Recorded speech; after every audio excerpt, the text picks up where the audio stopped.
अस्सलाम वालेकुम, welcome to my channel हदीजा की दुनिया। कैसे हैं आप सब लोग? उम्मीद है आप सब लोग ठीक ठाक होंगे, अपने घरों में खैरियत खुशहाल होंगे। तो चलिए स्टार्ट करते हैं आज का व्लॉग। आज के व्लॉग में ये है कि आज थी मेरी बहन की बर्थडे, तो मैं उसकी फरमाइश से कि मेरी मेहंदी लगाई जाए और मैंने मेहंदी लगवानी है। तो मैंने कहा चलो ठीक है। उसको शौक होता है, लेकिन ये नहीं कि फुल भर भर के मेरे लगा दो, लेकिन लगा दो इतना शौक होता है उसे। तो उसने अपनी फरमाइश में उसे मेहंदी लगवाई और माशाल्लाह से फिर मलका आलिया सो भी रही थी, क्योंकि हम जब घर वाले मेहंदी आर्टिस्ट हों और इंसान को बैठे बैठाए मिल जाए तो फिर हम माशाल्लाह से नवाब बन जाते हैं। लेकिन खैर कोई बात नहीं थी। मैं वैसे भी मुझे बहुत खुशी होती है जब मैं अपने घर वाले को कोई काम करती हूँ ऐसे। तो फिर वैसे भी मेरी खुद की सिस्टर हो तो फिर तो मुझे करना पड़ता है। अच्छा, फ़िलहाल तो मैं इस देर मेहंदी लगा रही थी और ये सो गई थी, क्योंकि इसने जाना था ड्यूटी पर जाना था। तो मैंने कहा चलो ठीक है, तुम अपनी नींद पूरी कर लो और अपना हाथ ना सरहाने के ऊपर रख दो। तो इसने अपने हाथ सरहाने के ऊपर रख दिया, लेकिन मैडम बीच बीच में से हिला भी रही थी, क्योंकि मैडम को फुल नींद आई हुई थी। अच्छा, तो आज थी इसकी बर्थडे, तो फिर मैंने कहा चलो आप पहले तो तुम्हारी मेहंदी लगा के तुम्हारी फ़रमाइश पूरी कर देती हूँ, उसके बाद तुम्हारे लिए कुछ सोच लूँगी मैं। लेकिन अक्सर औक़ात वैसे इसका भी मेरा ये भी होता है कि ईद वगैरह के ईद होती है या कोई वैसे इवेंट हो या कोई फंक्शंस वगैरह हो, तो इसकी वैसे भी मैं लास्ट पे मेहंदी लगाती हूँ। मैंने कहा सुकून से मेहंदी तुम्हारे लगाऊँगी, ताकि ना कोई शोर शराबा हो, ना कोई तंग करने वाला हो, ठीक है? तो उस टाइम मैं इसके सुकून से मेहंदी लगाती हूँ और फिर ये सो जाती है और फिर मैं ही लगाती हूँ। यहाँ से मुझसे थोड़ी-सी ख़राब हो गई थी और यही मैडम हिल रही थी, तो ख़राब हो गई, क्योंकि मेरे हाथ में एक हाथ में मेरा मोबाइल पकड़ा हुआ था और एक दूसरे हाथ से मैं मेहंदी लगा रही थी। तो इस तरह था। तो यही था कि हाँ, अक्सर औक़ात फंक्शंस पे तो चलो फिर भी मैं इसके लगा देती हूँ, लेकिन मेरे दोनों हाथ बाद में खाली रह जाते हैं।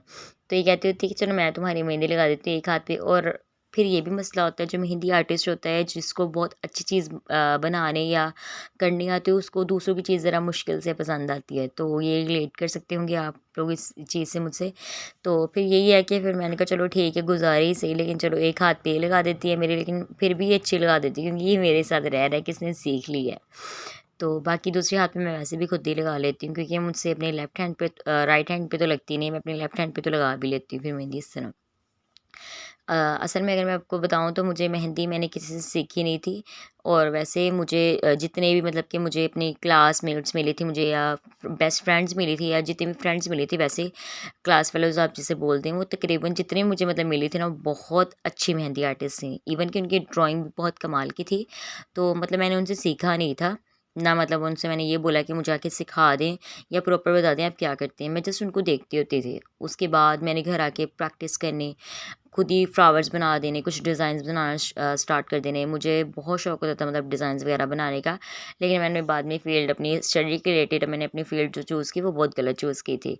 तो अगर मैं इस फ़ील्ड अपनी चूज़ करती फ़ैशन डिज़ाइनिंग के हिसाब से, तो माशाल्लाह मुझे लगता है बहुत अच्छा जाना था मेरा। लेकिन चलो ख़ैर, जो भी किस्मत में होता है वो अच्छा ही होता है, अल्लाह पाक ने आपके लिए अच्छा ही सोचा होता है।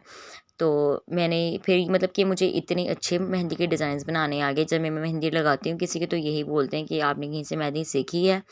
किसी से आपने किसी से क्लासेस ली हैं या नहीं? लेकिन मैंने किसी से कोई क्लासेस नहीं ली थी।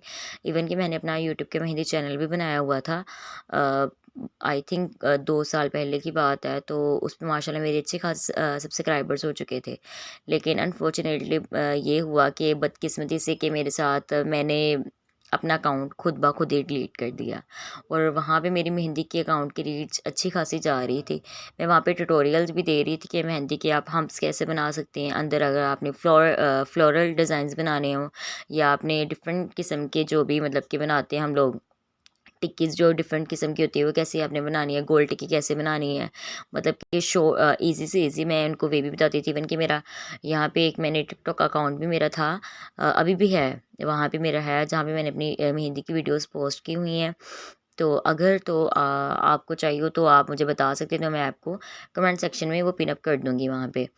तो ये मैं इधर इसकी मेहंदी लगा रही थी। और जब मेरा वो मेहंदी वाला अकाउंट डैल हुआ था, तो उसके बाद में इतना मैंने रोना शुरू किया, इतना ज़्यादा मैंने रोना शुरू किया था, क्योंकि आपने जब बहुत मेहनत की होती है एक चीज़ के ऊपर, और वो अचानक से आपके पास से हाथ से निकल जाए, तो फिर उसका अफ़सोस बहुत ज़्यादा होता है। तो फिर मैंने सोचा था मैंने मतलब नेक्स्ट यूट्यूब पे ना कोई अकाउंट नहीं बनाना है, यूट्यूब पे कोई चीज़ अपलोड नहीं करनी, चाहे मेरी हार्ड वर्किंग के रिलेटेड हो, चाहे मैं मतलब कोई भी काम करती हूँ तो मैंने नहीं करना।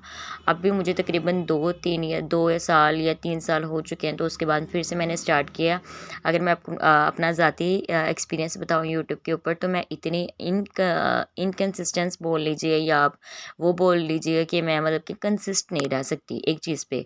जो रहता है कि मुस्तकिल एक चीज़ पे रहता है और वो कहता है कि चलो कोई मसला नहीं, अगर ये चीज़ ना हुई तो मतलब एक दिन ना हुई तो कोई मसला नहीं, नेक्स्ट डे हो जाएगा, या अप्रूव हो जाएगा या वायरल हो जाएगी, या हमारी चीज़ पे वो चीज़ व्यू आना शुरू हो जाएगी, हमें थोड़ा बहुत उसका मतलब कि बेनिफिट मिलेगा। लेकिन मैं ऐसी हूँ कि मैं उस पे कंसिस्ट नहीं रहती, मैं एक चीज़ को लेकर नहीं चलती, मैं छोड़ देती हूँ। मेरा दिल मतलब कि मैं इतना हूँ, अगर स्ट्रगल मैं कर भी रही हूँ, हार्ड वर्क भी कर रही हूँ साथ-साथ, तो मैंने उस चीज़ को छोड़ देना होता है। मैंने कहा नहीं हो रही तो नहीं हो रही, मैं ऐसी हूँ, हालाँकि ये करना नहीं इंसान को चाहिए, मैं गिव अप कर देती हूँ। लेकिन इंसान को चाहिए कि वो गिव अप ना करे कोई भी चीज़ पे। कोई बात नहीं, अगर एक दिन नहीं हो रही तो इंशाल्लाह कोई एक दिन ऐसा आएगा जिस दिन आपकी जो मेहनत होगी वो भी सबके सामने आएगी, और वो भी इंसान को भी इस चीज़ का फल मिलेगा, क्योंकि किसी की मेहनत रायगा तो जाती नहीं है। तो मैंने और मुझे कमेंट सेक्शन में लाज़मी बताइए कि मैंने मेहंदी कैसे लगाई है। मतलब मैं क्या बोलूँ, मतलब इतनी मैं गंदी मेहंदी लगाती हूँ नहीं, मेहंदी मैं अच्छी ही लगाती हूँ।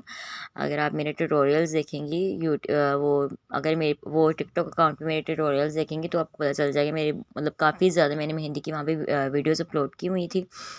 मेरे यूट्यूब के चैनल के ऊपर भी काफ़ी ज़्यादा मेहंदी की वीडियोज़ थी, जो कि आई थिंक सो 100 के लगभग थी, जो इतनी मेरी सारी वीडियोज़ भी डल हो चुके थे, व्यूज़ तो मतलब जाने थे, उसके साथ पूरा मेरा चैनल डिलीट हो चुका था वहाँ पे। और वो मेरी नाअहली की वजह से हुआ था सारा काम। उस मेहंदी वाले चैनल के बाद मैंने और भी काफ़ी ज़्यादा मतलब कि यूट्यूब के चैनल स्टार्ट किए थे, लेकिन कुछ एआई वीडियोस के ऊपर मैंने स्टार्ट कर दिया था। कुछ मैंने मतलब कि ये थी स्टोरीज़ बोलने वाली थी। कुछ हॉरर स्टोरीज़ के मैंने रिलेटेड स्टार्ट किया था। कुछ वैसे थी मुझे मतलब कि जो होती है स्ट्रगल स्टोरीज़ होती हैं उनके बारे में मैंने स्टार्ट किया था, या कुछ उसके बारे में मैंने फैक्ट्स के बारे में थे, मतलब कि हमारे वर्ल्ड के फैक्ट्स होते हैं या अननोन फैक्ट्स होते हैं जिनके बारे में हमें नहीं पता होता, उसके बारे में मैंने चैनल मतलब कि स्टार्ट किया था। लेकिन फिर वही बात हो जाती है कि बदकिस्मती मेरी ऐसी थी कि मैं फिर वही चीज़ कंसिस्टेंट नहीं हूँ। जब मैं देखती हूँ कि सबके चैनल पे व्यूज़ आ रहे हैं और मेरे चैनल पे कोई व्यू नहीं आ रहा, तो फिर मैं उस चीज़ से गिव अप कर देती हूँ, मैं छोड़ देती हूँ। फिर मैं कहती हूँ मुझे लगता है नहीं होना है ये, मैं छोड़ देती हूँ। तो मतलब दिल हार जाती हूँ मैं बीच में। हालाँकि मेरी अच्छी खासी मेहनत होती है, जैसे मेरी मेहंदी की चैनल पे अच्छी खासी मेहनत थी, लेकिन मैंने वो भी छोड़ दिया और बाद में मुझसे वो डल हुआ था बाय चांस। तो ये बाकी अगर मतलब कि आपको लगता है कि मैं किसी चीज़ में गलत बोल रही हूँ या मैं कुछ ऐसा बोल चुकी हूँ जो मतलब ठीक नहीं था, तो आप मुझे कमेंट सेक्शन में बता सकती हैं, क्योंकि इंसान और इंसान से गलतियाँ हो सकती हैं और हो भी जाती हैं। अगर आप खुद एक इंट्रोवर्ट हैं तो आप ये चीज़ बहुत अच्छी तरीके से रिलेट करेंगे और समझ जाएँगे कि एक इंट्रोवर्ट जो पर्सन होता है वो अगर कैमरे के सामने आ जाए या बिहाइंड द कैमरा भी हो ना, तो फिर भी वो कोई कोई ना कोई ऐसी चीज़ होती है जो वो गलत बोल जाता है या वो कुछ ना कुछ ऐसा छोड़ जाता है बीच में, तो हम लोग ये कर देते हैं ऐसे। तो बाकी यही था आज का व्लॉग, दुआ में याद रखिएगा, अल्लाह पाक आप लोग को भी कामयाब करे, अल्लाह पाक मुझे भी कामयाब करें। इंशाल्लाह, अल्लाह हाफ़िज़।